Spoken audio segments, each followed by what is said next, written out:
ይሄ ቪዲዮ ስፖንሰር የተደረገው በባይቢት ነው። ስለዚህ ዛሬ 20 ሰዎች የ10 USDT እድለኛ ይሆናሉ።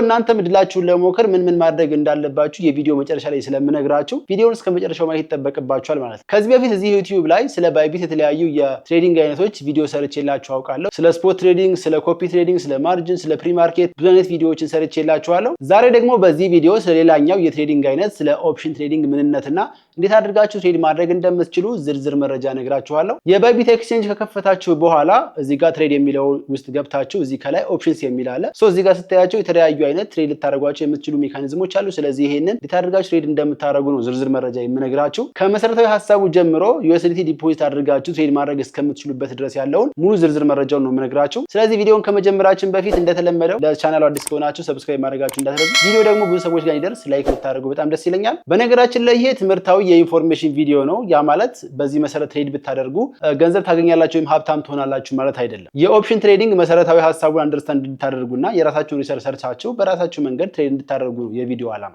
ብዙዎቻችን ክሪፕቶ ትሬድ ስናደርግ የምንጠቀመው በጣም ቀላሉና የተለመደው የትሬዲንግ አይነት ስፖት ትሬዲንግ ነው። ስፖት ትሬዲንግ ዲፊኒሽኑ በጣም ቀላል ነው። ልክ ነጋዴ መሆን ማለት ነው። የሆነ አሴት ገዝታችሁ ኦን ካደረጋችሁት በኋላ የአሴት ቆይቶ ዋጋው የሚጨምር ከሆነ ታተርፋላችሁ፣ ነገር ግን የሚቀንስ ከሆነ ደግሞ ትከስራላችሁ። ሲምፕል። እዚህ ጋር ዋናው ፖይንት አሴቱን እናንተ ኦን ታደርጉታላችሁ ወይም ገዝታችሁ ትይዙታላችሁ። በተጨማሪም ታይም ሊሚትድ አይደለም። እስከፈለጋችሁት ጊዜ ድረስ ኦን አድርጋችሁ ወይም ደግሞ ይዛችሁ መቆየት ትችላላችሁ። ኦፕሽንስ ትሬዲንግ ግን ከዚህ ትንሽ ለየት ይላል። አንደኛ አክቹዋል አሴቱን ገዝታችሁ ኦን ማድረግ አይጠበቅባችሁም። የምትገዙት ኮንትራቱን ነው።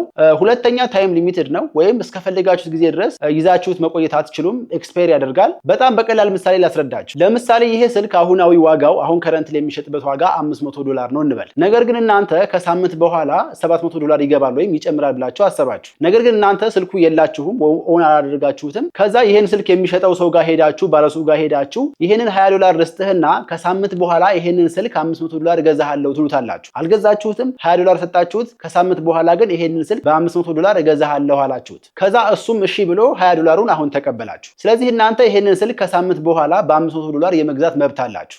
አሁን ሁለት ኦፕሽን አላችሁ። የመጀመሪያው ኦፕሽን እውነትም እንደገመታችሁት የዚህ ስልክ ዋጋ ጨምሮ $700 ገባ እንበል። ከዛ ከባለሱቁ $500 ገዛችሁትና በ700 ሸጣችሁት $200 ትርፍ አገኛችሁ። መጀመሪያ የከፈላችሁት $20 ስለነበረ ከ200 ሲቀነስ $20 $180 የተጣራ ትርፍ አገኛችሁ ማለት ነው። ሁለተኛው ኦፕሽን ደግሞ ምናልባት ግምታችሁ ልክ ሳይሆን ቀርቶ የስልኩ ዋጋ ባይጨምር ወይም ደግሞ ዋጋው ቢቀንስ ስልኩን የመግዛት ግዴታ የለባችሁም። ስልኩን አትገዙትም። ነገር ግን መጀመሪያ የከፈላችሁትን $20 ትከስራላችሁ። ስለዚህ ካተረፋችሁ ብዙ ታተርፋላችሁ። ከከሰራችሁ ግን የምትከስሩት ያችን የመጀመሪያዋን ኢኒሺያል ፔመንት ብቻ ነው ማለት ነው። የኦፕሽንስ ትሬዲንግ መሰረታዊ ሀሳቡ ይሄን ይመስላል። ኦፕሽንስ ትሬዲንግ በሁለት ይከፈላል። ኮል ኦፕሽንስ እና ፑት ኦፕሽንስ ተብለው። ኮል ኦፕሽንስ ማለት የማርኬት ዋጋ ይጨምራል ብላችሁ ትሬድ ስታደርጉ ነው። ልክ ቅድም በሰጠኋችሁ ኤግዛምፕል መሰረት የሆነ አሴት ዋጋው ከጊዜ በኋላ ይጨምራል ብላችሁ ኮንትራታችሁን ትገዙና እውነትም እንደገመታችሁት ከጨመረ ዲፍረንሱ ታተርፋላችሁ፣ ከቀነሰ ደግሞ መጀመሪያ ያስያዛችሁትን ገንዘብ ትበላላችሁ ወይም ደግሞ ትከስራላችሁ ማለት ነው። በተቃራኒው ፑት ኦፕሽንስ ማለት ደግሞ የማርኬት ዋጋ ይቀንሳል ብላችሁ ትሬድ ስታደርጉ ነው። ይሄንንም የቅድሙን ምሳሌ ተጠቅሜ ልንገራችሁ። ለምሳሌ የዚህ ስልክ አሁናዊ ዋጋው $500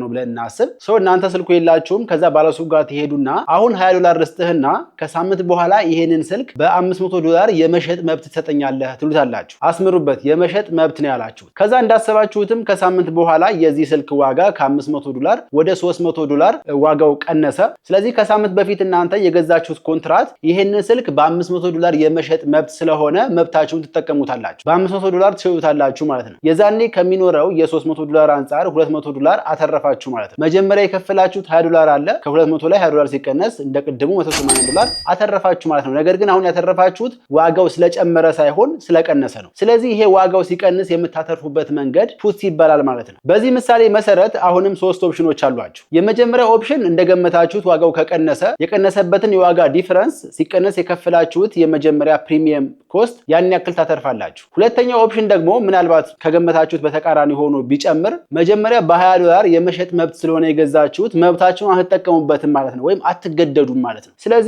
መሸጣችሁን ትተውታላችሁ፣ $20ችሁን ግን ትከስራላችሁ። ሶስተኛው ኦፕሽን ደግሞ ካልጨመረም ካልቀነሰም እዛው $500 የሚቀር ከሆነ በተመሳሳይ $20ችሁን ትከስራላችሁ። ስለዚህ በዛም አለ በዚህ የምትከስሩት በጣም ከፍተኛው ዋጋ መጀመሪያ የከፈላችሁትን የኦፕሽንስ ዋጋ ወይም ደግሞ ፕሪሚየም ፕራይሱን ነው ማለት ነው። አሁን የኮልስ እና የፑትስ ዲፈረንስ የገባችሁ ይመስለኛል። ስፖት ትሬዲንግ ላይ የሆነ አሴት ኦን አድርጋችሁ ሲጨምር በመሸጥ ነው የምታተርፉት። ስለዚህ እናንተ ግዴታ ለማትረፍ ግዴታ የዚህ ነገር ዋጋው መጨመር አለበት። በኦፕሽንስ ትሬዲንግ ጊዜ ግን ዋጋው ቢጨምርም ቢቀንስም የማትረፍ ሊኖራቸዋል። አሁን ደግሞ ይሄን ኤግዛምፕል ሰጣችሁ የተጠቀምኳቸውን የኦፕሽንስ ትሬዲንግ ተርሞች ልንገራችሁ። የመጀመሪያው ስትራይክ ይባላል። ስትራይክ ማለት የኮንትራቱ አሁናዊ ዋጋ ማለት። በዚህ ምሳሌ መሰረት $500 የዚህ ዋጋ ነው ብዬ ስለነገርኳችሁ ያው ይሄ አሴት ስለሆነ በዛ መንገድ አትረዱት፣ ኮንትራቱ አድርጋችሁ አስቡት። ስለዚህ የኮንትራቱ $500 ዋጋ ስትራይክ ፕራይስ ወይም ደግሞ ስትራይክ ይባላል ማለት ነው። ሁለተኛው ደግሞ ፕሪሚየም ይባላል። ፕሪሚየም ማለት ኮንትራቱን የምትገዙበት ወይም ደግሞ ቀድማችሁ የምትከፍሉት የኦፕሽንስ ፊ ማለት ነው። በእኛ ምሳሌ $20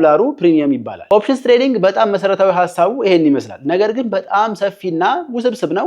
በክሪፕቶ ትሬዲንግ ላይ ብቻ ሳይሆን በስቶክ እና በተለያዩ የማርኬቲንግ ስትራቴጂዎች የምንጠቀመው የትሬዲንግ አይነት ነው። አሁን ደግሞ ባይቢት ላይ ገብቼ ምን ማድረግ እንዳለባችሁ በዝርዝር ላሳያችሁ። የባይቢት ኤክስቼንጅ ከከፈታችሁ በኋላ እዚህ ጋር ትሬድ የሚለውን ክሊክ ታደርጋላችሁ። ከዛ እዚህ መሃል ላይ ኦፕሽንስ የሚል አማራጭ አለ። እሱን ክሊክ ታደርጉና ከላይ የመጀመሪያው ኢዚ፣ ዲስከቨር እና ፕሮ የሚሉ አሉ። ኢዚ የሚለውን ክሊክ ታደርጉ ያው ይሄን ይመስላል።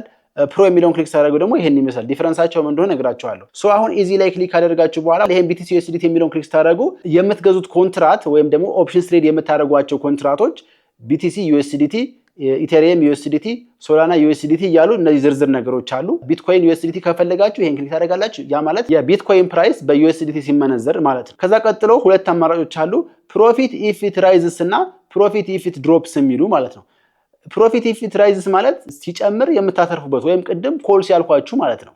ከዛ ፕሮፊት ኢፍ ድሮፕስ ማለት ደግሞ ሲቀንስ የምታተርፉበት ወይም ደግሞ ፑትስ ያልኳችሁ ማለት ነው። ፑትስ እና ኮልስ የሚሉት እነዚህ ናቸው። ከዛ ቀጥሎ ደግሞ እንደዚህ ቀን አለ 1222 1223 1224 ይሄ የሚያመለክተው ቀን ነው። በኦፕሽን ትሬዲንግ ጊዜ ሁል ጊዜ ኤክስፓየር የሚያደርግበት ቀን ወሳኝነት አለው። ስፖት ትሬዲንግ ላይ ለፈለጋችሁት ያክል ጊዜ ለ10 ዓመት ለ20 ዓመት እስከፈለጋችሁት ጊዜ ድረስ አሴቱን ኦን ማድረግ ትችላላችሁ። በኦፕሽን ትሬዲንግ ግን ለተወሰነ ቀን ነው መያዝ የምትችሉት። ቅድም በምሳሌው መሰረት ለአንድ ሳምንት ይሄን እገዛሃለሁ እንዳልነው ሁሉ እዚህ ጋርም ቀኖች አሉ። ስለዚህ የኦፕሽን ትሬዲንግ መብታችን የሚጠበቀው ለዛ ለፔሪድ ኦፍ ታይም ወይም ደግሞ ለአንድ ሳምንት ጊዜ ብቻ ነው ማለት ነው። ከአንድ ሳምንት ካለፈ እንከስራለን ወይም ደግሞ ዲስኳሊፋይ ይደረጋል። ስለዚህ ቀኑን የሚያመለክተው ይሄ ነው። ዛሬ ይሄ ቪዲዮ እየቀረጽኩት ያለሁት እኔ 21 ነው። ዛሬ 4 ሰዓት ነው። ስለዚህ በ22 ነገ ማለት ነው። ስለዚህ ይሄን ክሊክ አደረኩ በ22 በመካከሉ ምንም ቀን የለም። ቀጣዩ ደግሞ 23 ነው። ያ ማለት ከነገ በኋላ አንድ ቀን አለ እያለ ይቀጥላል። ምን አድርጌ እጀምራለሁ? ኢፍ ቢትኮይን ሂት 92000 እስከ ነገ ባለችው ቀን ድረስ ቢትኮይን 92000 የሚደርስ ከሆነ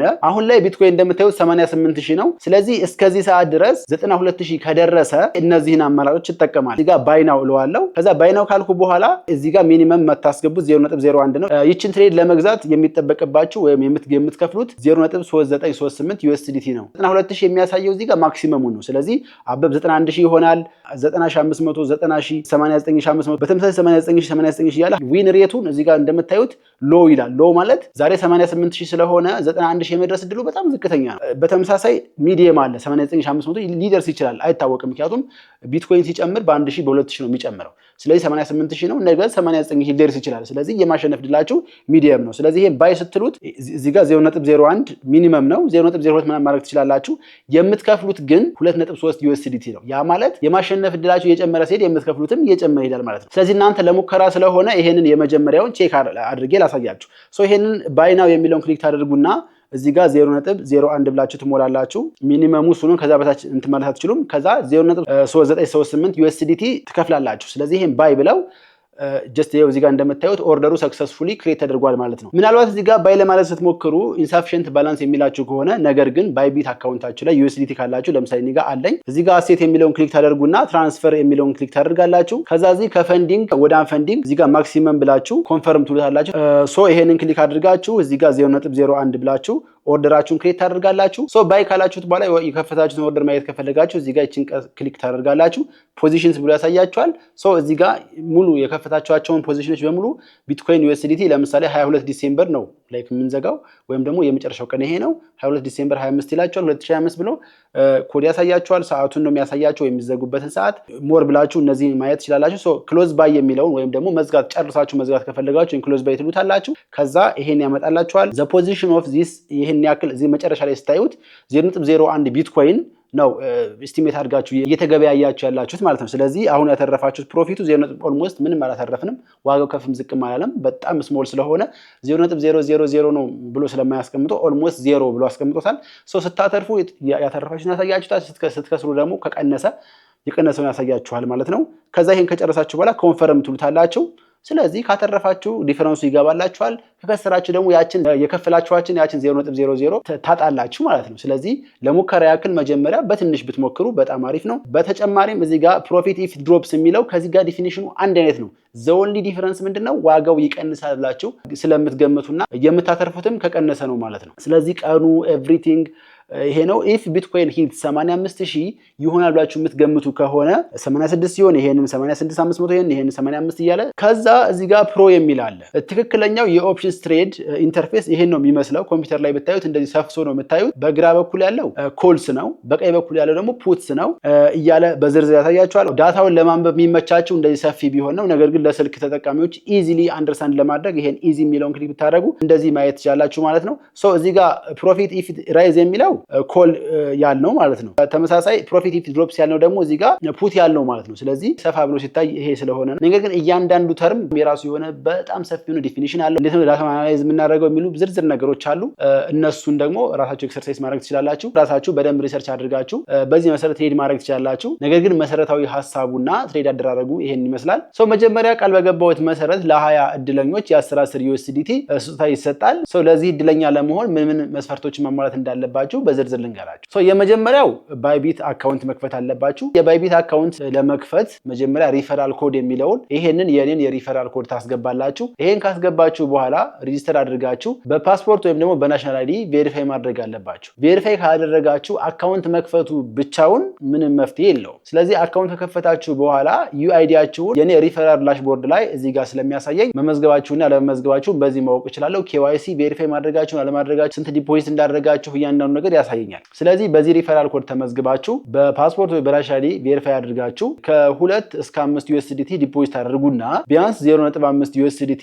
ኦፕሽንስ ትሬዲንግ ላይ ትሬድ ታደርጋላችሁ እስከሱ ራሱ አትጎዱም ምክንያቱም በጣም ትንሽ ስለሆነ ማለት ስለዚህ እሱን አሁን ባሳያችሁ መሰረት ትሬድ ታደርጋላችሁ ስለዚህ ይሄንን ስቴፕ ካደረጋችሁ በኋላ ቴሌግራም ላይ በዚህ ዩዘር ኔም የባይቢት UIDያችሁን ወይም ዩዘር አይዲያችሁን ላኩልኝ እሱን ቼክ አድርጌ የምርም በኔ ገብታችሁና ዲፖዚት አድርጋችሁ ከሆነ የ10 USDT እድለኛ ትሆናላችሁ ሌላኛው ማወቅ ያለባችሁ ያው የምሰጠው ለ20 ሰዎች ስለሆነ 20 ሰው ሳይሞላ ቅድመ ሁኔታችሁን አሟልታችሁ ኮንታክት አድርጉ ቴሌግራም ላይ ምናልባት እናንተ አካውንት ከፍታችሁ ከሆነ ምንም ማድረግ አልችልም ነገር ግን ማድረግ የምትችሉት አንድ መንገድ ልንገራችሁ በእህታችሁ በወንድማችሁ whatever በፈለጋችሁ ሰው ስም የባይቢት አካውንት ከከፈታችሁ በኋላ መስፈርቱን አሟልታችሁ እድላችሁ መሞከር ትችላላችሁ በተረፈ ማንኛውም ጥያቄ አስተያየት ካላችሁ ኮሜንት ላይ ጻፉልኝ ይሄን ቪዲዮ የምታዩት ደግሞ ሰብስክራይብ ሳታደርጉ ከሆነ ሰብስክራይብ ብታደርጉ እንደዚህ እድሎች ወደፊትም ስለማመጣ ተጠቀማላችሁ ላይክ ማድረጋችሁን እንዳትረሱ ይመቻችሁ ፒስ